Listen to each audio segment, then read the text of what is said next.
Welcome back to the Halo Way podcast. So, for those of you who don't know, one of the core components of the Halo Way is empowering our employees to make decisions for themselves, which is to say, we are a largely self managed organization. So, in this episode, I thought it'd be good to talk to Lizzie Benton, founder of Liberty Mind and a progressive culture coach dedicated to helping organizations thrive by liberating them from outdated processes. Lizzie is trained in various self-managed frameworks, including the Semco-style methodology, which is based on Ricardo Semler's practices, a very influential figure here in the Halosphere. So join us as we discuss the role of managers in an organization, decoupling progression from salary, and of course, Maverick. So thank you so much for joining me today. It would be great if you just wouldn't mind sharing a little bit about yourself. Yeah, absolutely. So I'm Lizzie Benton. I am a company culture coach and the founder of Liberty Mind. And I help small businesses and startups to create purpose-driven company cultures. That's perfect. And how did you get into doing that? Oh gosh, so many moons ago, when I was in my early career, I was the head of operations at a marketing agency. And I was really passionate about team development and company culture. And before I got promoted to head of operations, I was actually a manager. And I just wanted to bring out the best in my team. I was really passionate about trying to make sure that they felt confident and capable and that they felt like they were growing in what they were doing. And so I was bringing a lot of different sort of practices and skills into the way I managed the team. And then the guys were like, whatever you're doing with the team, like, can you do it for the rest of the company? Because clearly something's working. That's so awesome. And I was like, yeah, absolutely. So I then got promoted to head of operations, where my sole role was then to develop the company culture and support people in the team to develop. And then I was made redundant in 2018 and I just wanted to continue doing what I loved. So I started Liberty Mind then. Wow. Yeah, that sounds like a really nice kind of trajectory into doing that, especially having that sort of experience as well in like a wider context. One of the reasons I really wanted to get in touch with you specifically is I know that you have trained and looked at a couple of different methods. And I was just wondering if you would mind just kind of explaining some of the methods that you're interested in or you really like using. Yeah, absolutely. So, yeah, I always talk about alternative ways of working. So, back when I was kind of delving into this realm, because I didn't come from a HR background and I didn't really like HR to begin with, I was like, I don't really want to go into the more traditional route of culture. And I read this book called Reinventing Organizations by Frederick Laloux, and it completely blew my mind.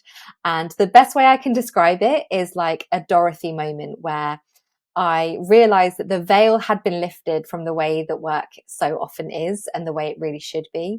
And because of that book, I then went on this trajectory of trying to learn all of these really unique ways of working.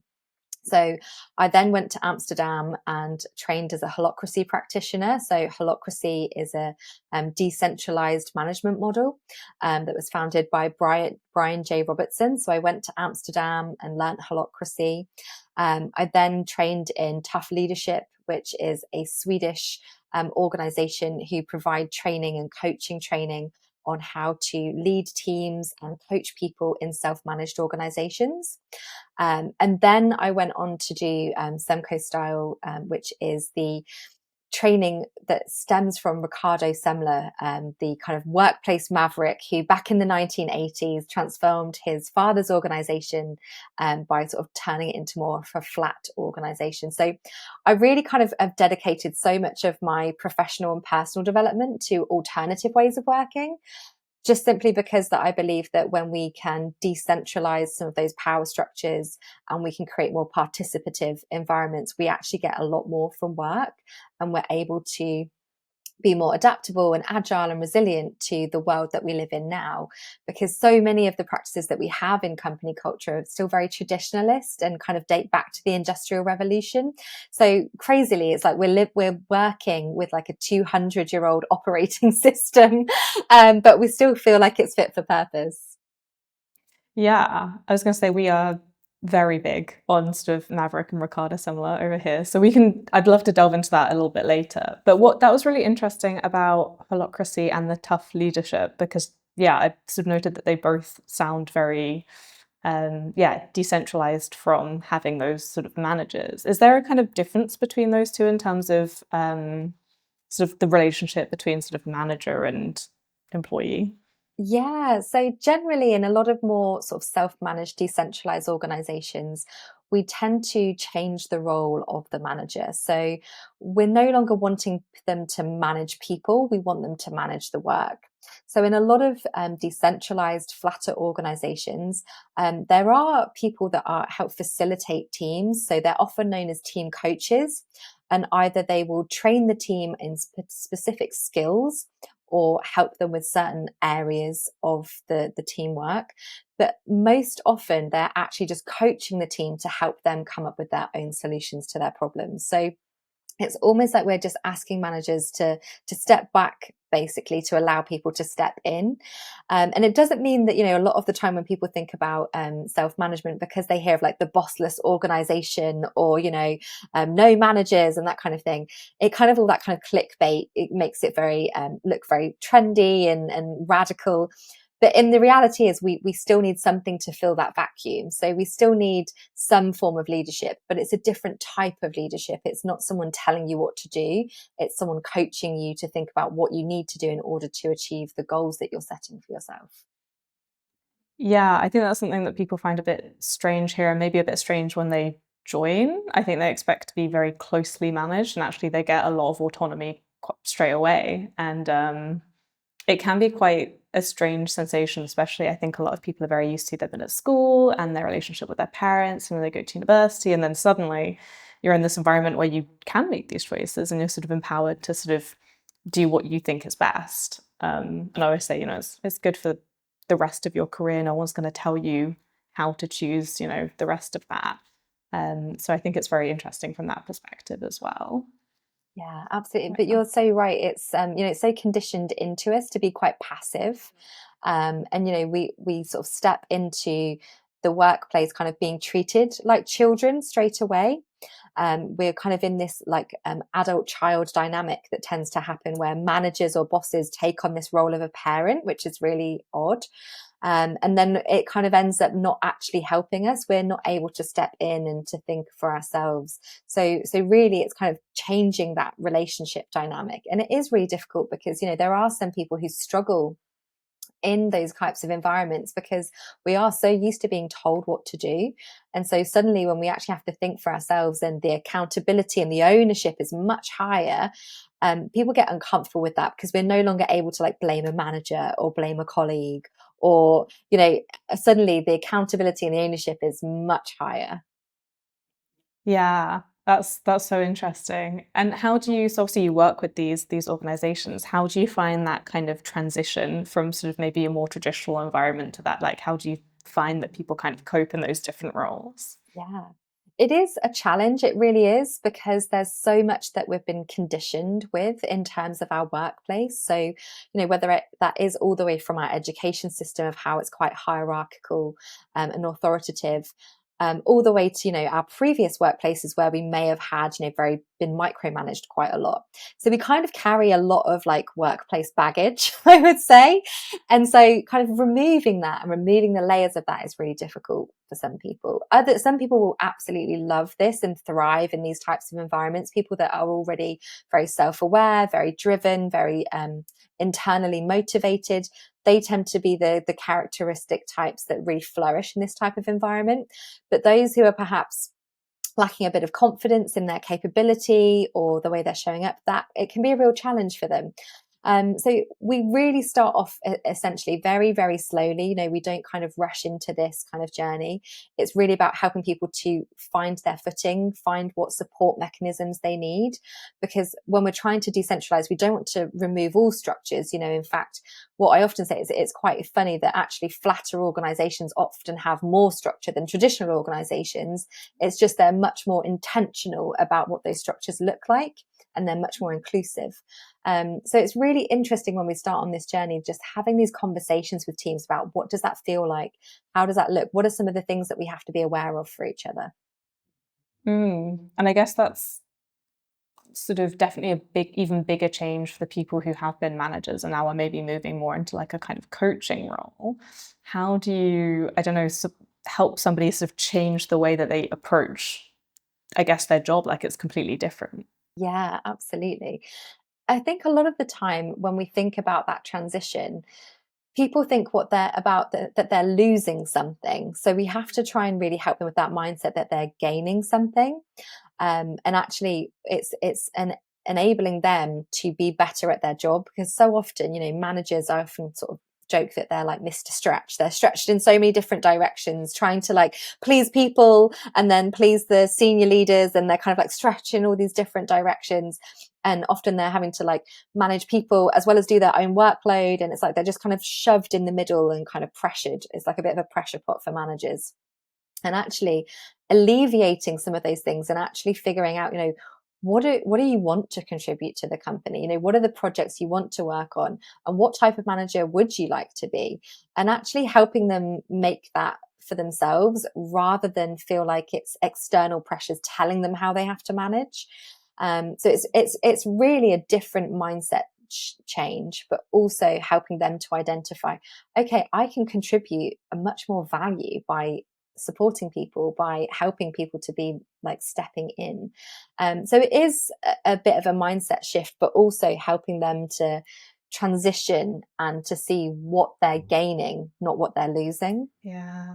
I really love that. And definitely that's something we like to think about a lot, is what would you like to do and what do you think is beneficial, and giving people that ability to actually think for themselves. And obviously, everybody knows if you're doing work that you like to be doing, you will probably do that way better than just doing stuff that you're told that you don't want to do.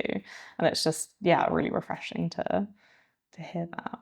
Yeah, it's interesting when people sort of transition over as well, because I think they finally enjoy being sort of in their roles. Because so often in traditional companies, we're kind of led up the career pathway of being a manager when so many people don't actually even want to manage. So it's That is really so true. surprising actually helping people sometimes transition out of management when they shouldn't have been in management even in the first place. They're just like, I just really loved what I was doing and I didn't even want to manage people. I just wanted to be really good at what I do. And so enabling those career pathways rather than that like very linear pathway of being a manager and then you're an executive, or, going up the ladder. Even that just alleviates a lot of the stress and the burden on people and makes them enjoy their job again. Yeah, what do you think about that in terms of the future of work? Because I think you hear it in some companies that it's kind of changing, whereas traditionally, you would get good at job and maybe you'd be really good at this technical thing, and then the next step is become a manager, and a lot of those people may not even, yeah, be interested in that at all, but it's the only way forward for a promotion in terms of, status or financially. Do you see in the future people sort of turning that on its head and sort of saying, well, look, you've got the soft skills to manage, so we'll let you do that now, even though you may not have the most experience, and you can kind of continue with your technical work and we'll still promote you. Do you kind of see that happening?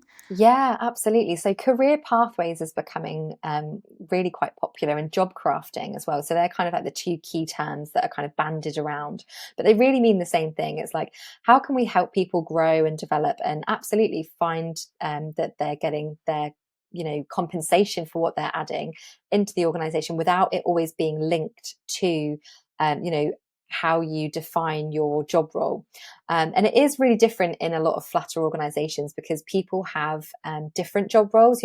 We might have a job title, but job roles and job titles are very separate because you might wear lots of different hats in what you do in your job, which means when it comes to salary, that's actually often detached from your progression. So your progression looks different to what your salary might, because it's very individualized and it's very sort of created much more bespokely with the team.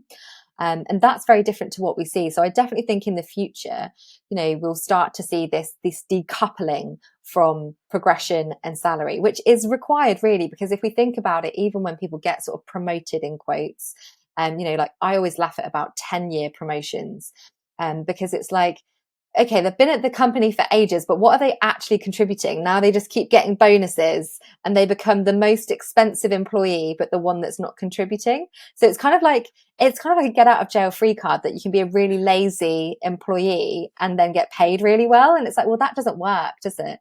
So I think that kind of trend of decoupling progression from salary is already starting to happen.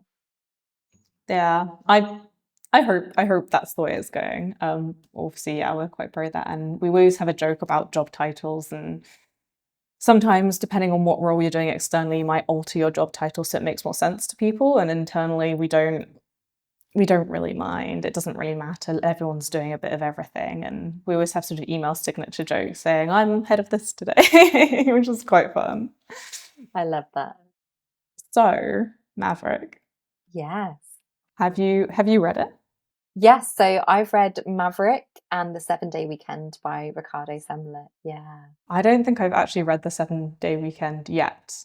But yeah, a lot of us have read Maverick here. So just for some context, we are highly encouraged to read Maverick and Seven Habits as well. Um, but yeah, I didn't quite realize that they had a whole sort of training system of Semco-style. Would you mind sharing a bit about that? Because I know that you're a bit of an Yeah, expert. absolutely. Yeah. So, Semco-style Institute is the academy that Ricardo Semler partnered with some Dutch entrepreneurs to bring Semco-style to life. Because when Semco started, Semco, the manufacturing company, started to get really kind of popularized, with Ricardo sharing what he'd done, they started to get a lot of organizations wanting to go and visit the company in Brazil and do a tour and, have a chat with Ricardo to learn how he'd done it and, speak to some of the employees. And he was like, oh my gosh, we can't keep having everyone come and visit us because this is getting a bit much. So he partnered with some Dutch entrepreneurs and essentially created Semco-style Institute so that companies and consultants could come and learn the way of Semco-style and start to use that with their clients and also use it internally as well. So I trained as a Semco-style expert back in 2022. So I went on the in-depth practitioner course, which is about 5 months worth of training. And it's quite intensive. But it's amazing. And I'm also now part of because it's a global organization, and I'm also part of the UK team. So as well as wearing my Liberty Mind hat, I also wear Semco-style UK team hat as well. And I teach and train and also co-facilitate on a lot of the consulting projects as well.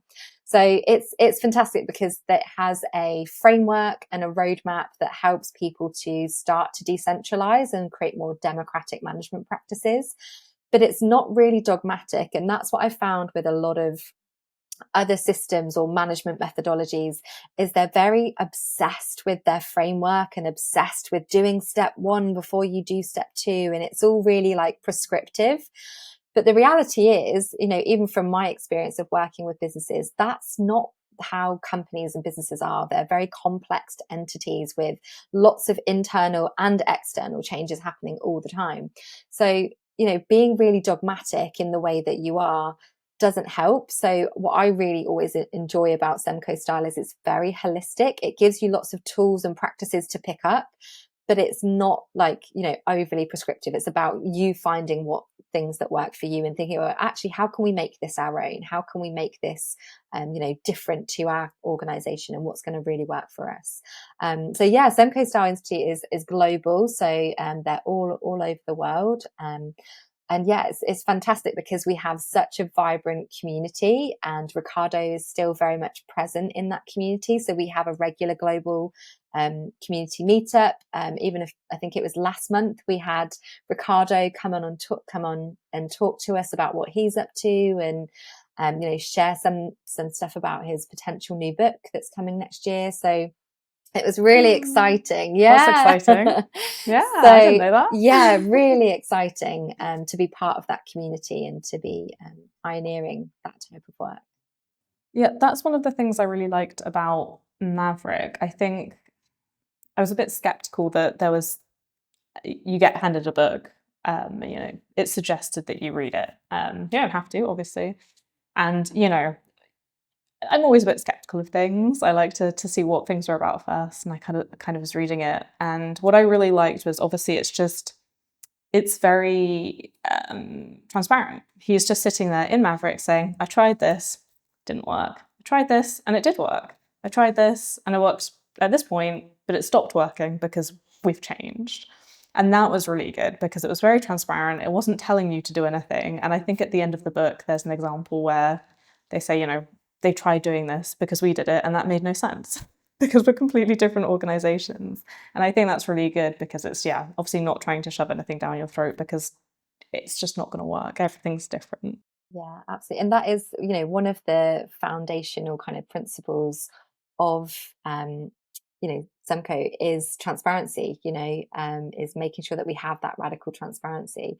And it's also so true, a lot of the time when organizations start down on this journey of going more decentralized or self-managed, they think that there's like a particular way of doing it, that I've got to like do this and then do this, but it's really such a unique journey. And so many of the companies who I've worked with or who I've even interviewed on my podcast, they've all started at different places and been really honest about what has worked, what hasn't worked. And they have to almost like pick and mix things sometimes. So, sometimes you might go, oh, actually, we're going to do a little bit of Semco there. We're going to do a little bit of sociocracy there. We're going to do a little bit of holocracy. We're going to mix up all these practices. Even a great example is Jorge at 10 Pines in Argentina.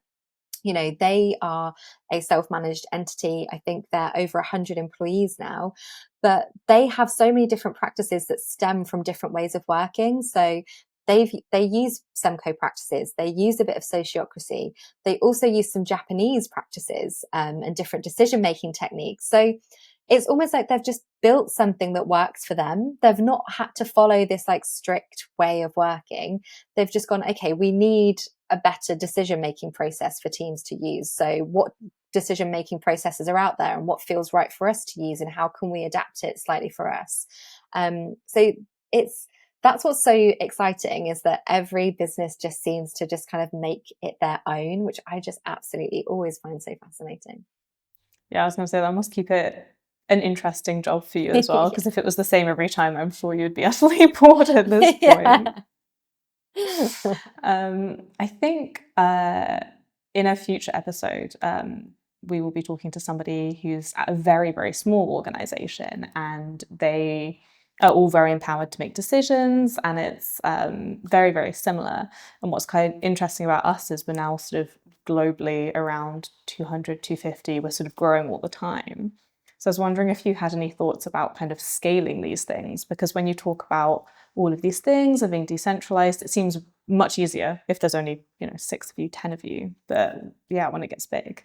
Yeah, absolutely, it does get more complex. And even to the point where, if you think about, so there's the Dunbar number of how much you trust people in tribes. So, once you go over 100, you're starting to go over the Dunbar number, which means you don't have that connection or level of trust that you used to have when you're a much smaller team. So it starts to get very, like the tensions and the challenges definitely rise after 100. It's just well known. But there is ways of scaling this way of working. So there's a lot of examples. I mean, some of the massive examples that are out there are like, the Dutch healthcare company Buurtzorg. They're like 15,000 employees in the Netherlands. And then you've then got Haier, which are a Chinese manufacturing company, and they're in the thousands as well, and they're decentralized. So there is a way of doing it, but it's really essentially about focusing on, okay, how do we almost create, like, do we still need to be one unit, or is this business becoming multiple businesses? Like, it's also looking at the much bigger holistic picture of the business and of it as it scales and as it grows, to what does that look like? And does it now almost have to be, separating off into its like separate entities to kind of keep people functioning? And that's what people don't tend to think about, is it's almost like this networked organization rather than all being in one cluster. And sometimes, people might work between different clusters, but really having a different identity can sometimes really help with kind of separating out and growing in that way. And I think it just comes down to, as well, with businesses trying to understand how they scale and grow in a more sustainable way, because we're starting to get to this point where essentially, organizations that have thousands of employees are not necessarily, they're going to reach a point where they can no longer grow. And it's almost like, well, what's the purpose of you anymore aside from just doing profit? So it's really about understanding, okay, the limitations of the model that you use, because it's even the same with hierarchy. You know, as soon as you start to get loads of layers of hierarchy, things just become really bureaucratic. And, you know, innovation starts to stall, creativity starts to stall, and people don't feel as connected to the company or the purpose anymore. So you get all of those gaps happening. And I think a really interesting case study to watch at the moment is Bayer, the pharmaceutical company. So they announced last year that they're going through dynamic shared ownership, which is a form of decentralization.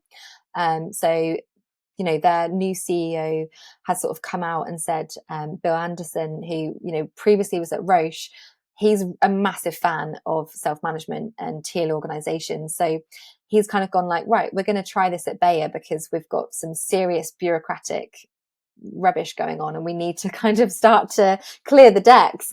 And so that's going to be really fascinating because that's a huge global pharmaceutical company that's going to go through this decentralization. So watching that play out is going to be a really interesting case study. Yeah, that sounds like a massive undertaking. Yeah.